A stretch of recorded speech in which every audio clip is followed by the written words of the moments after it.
নমস্কার সবাইকে। আজকে আমরা চলে গেলাম ডোমজুড়ের জালুয়ার বেদ থেকে ভিতরে রাঘবপুরে। এইখানে এক অভূতপূর্ণ মন্দিরের অবস্থান। শহরের কোলাহল থেকে আবার এক মা তারার মন্দিরের সন্ধান দিতে পৌঁছে গেলাম এই জায়গায়।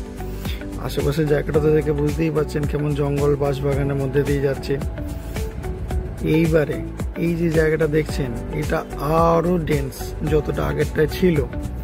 এবার এইখানে আশেপাশে অনেকটাই বাঁশবাগান বেশি এবং বাঁদিকে এখানে সারি সারি আপনার লেবুর চাষ আছে, আর ডান দিক দিয়ে আপনার ছোট একটা নালা মতো বয়ে চলেছে। আর খুব জোর হলেও 20 থেকে 50 মিটারের মধ্যেই এই মন্দিরের অবস্থান।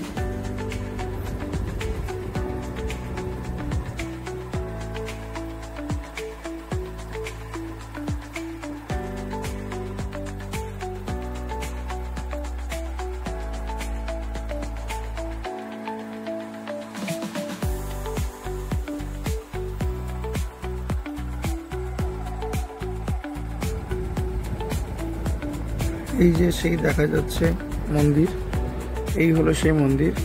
এই সামনে যে সাঁকোটা দেখছেন এটাই হলো সরস্বতী নদী। এখন আর এর অবস্থা খুবই খারাপ।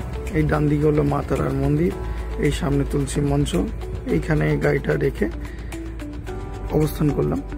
এই হলো মেন মন্দির, মা তারার মন্দির আর কি। এই হলো মন্দিরের চূড়ো। আশেপাশের জায়গাটা খুবই শান্ত, কারণ বাঁদিকে আপনার ক্ষেত রয়েছে, ডান দিকেও ক্ষেত রয়েছে।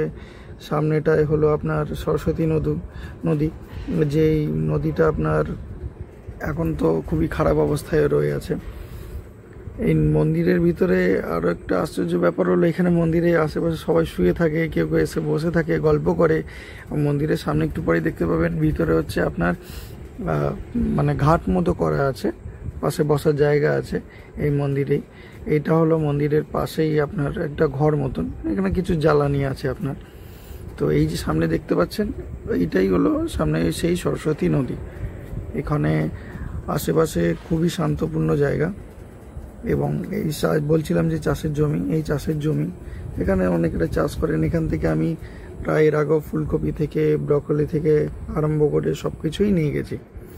খুবই ভালো জায়গা, শান্তিপূর্ণ জায়গা। এখানে মানুষেরা আসে, গল্প করে। এবং এর আগের বারেও যখন এসেছিলাম এবং তার আগেও যখন এসেছিলাম, প্রত্যেকবারের না এবারে তো এই মন্দিরের ভিতরে সবাই এলে গল্প গুজবে মতে যায় একদম। এখানে দেখতে পাচ্ছেন এটাকে আপনারা পজ করে দেখে নেবেন মন্দির কবে স্থাপিত হয়েছে না হয়েছে। বেশি কিছু এর ইনফরমেশন পাইনি। এই যে জায়গাটা দেখছেন এখানেও বসে আশেপাশে মহিলারা মায়েরা সবাই এসে বসে আড্ডা দেয়। এই যে সামনে বসার জায়গা দেখছেন এখানেও আড্ডা দেয়। আমরা ঢুকে এখানে দুইজনের জুতো দেখলাম, কেউ শুয়ে রয়েছে কেউ বসে রয়েছে।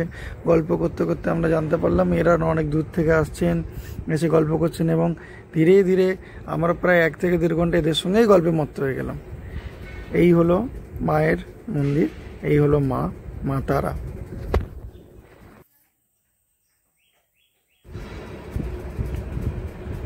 আমি মন্দিরে আগেও এসেছি, যতবারই এসেছি একটা জিনিস খেয়াল করেছি, মায়ের মহিমা কিনা জানি না, এখানে সবাই যেন একটা আড্ডার জায়গা হয়ে যায় এবং খুব সুন্দর ব্যাপারটা থাকে। কি সুন্দর একেবারে সবাই মিলে একসঙ্গে বসে গল্প করা, আড্ডা মারা, বাচ্চা শিশু মায়েরা সবাই মিলে। তো এই জায়গাটা আসলে না যেন মনে হয় যেন কোথা থেকে দূরে একটা জায়গায় চলে এলাম, যেখানে নিজেদের আপন এক ধরনের ভাব।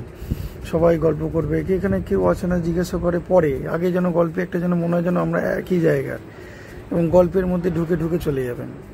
আপনাদেরকে বলছিলাম এই নদী, এই হলো সেই সরস্বতী নদী, যা আজকে খুবই খারাপ অবস্থা। সামনে একটা বোর্ড টাঙিয়েছে, দেখতে পেয়েছেন আগে, ওখানে বলছে যে ময়লা কোনো কিছু ফেলতে না। জানি না কবে সংস্করণ হবে, এর আগেই বোর্ড ছিল না, রিসেন্ট করেছে। যাক, ভালোই করেছে। মন্দিরটা ঠিক হলেই ভালো, আশেপাশের জায়গাটাও হলে ভালো। এই হলো বেলগাছ, এই হলো মায়ের সামনের থেকে মন্দির এরকম দেখতে লাগে।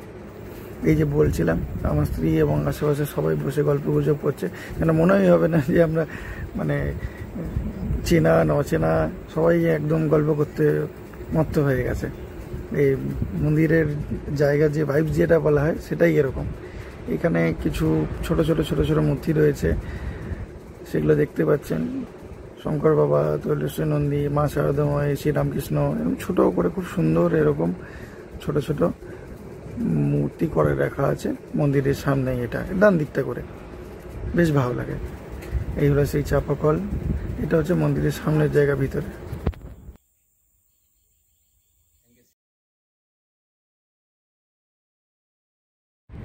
এগুলো মন্দিরের ভিতরেই হচ্ছে জবা গাছ, একটা লাল জবা, এর বাঁদিকে করে চন্দন জবাও আছে, খুবই সুন্দর লাগে। এইগুলো দিয়ে হয়তো মায়ের পুজো দেওয়া হয়ও।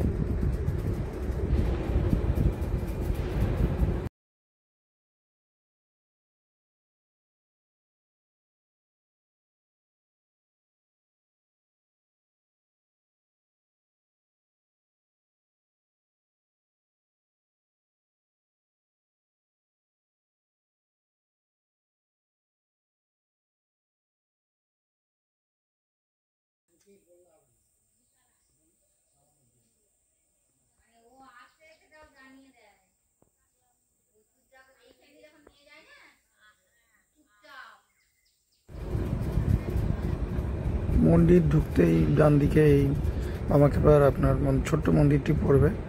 এই ভিতরে লোকনাথ বাবা আছে। এইটা মন্দির একদম গায়ে, দুয়ারে যে ঢুকেছি তার ডান গায়ে। এই মন্দিরের বাইরে হচ্ছে এরকম চাতাল করে তুলসী মঞ্চ করে রাখা আছে। এই বাঁদিকে সেই বললাম ক্ষেত, দুপুরের সেই রোদে আলাদাই দেখতে লাগছিল। ভিডিওটি ভালো লাগলে লাইক, শেয়ার, সাবস্ক্রাইব করবেন এবং কমেন্টে আমাকে জানাবেন আপনারা কজন এই মন্দিরের ব্যাপারে জানেন এবং ইতিহাসটা কি।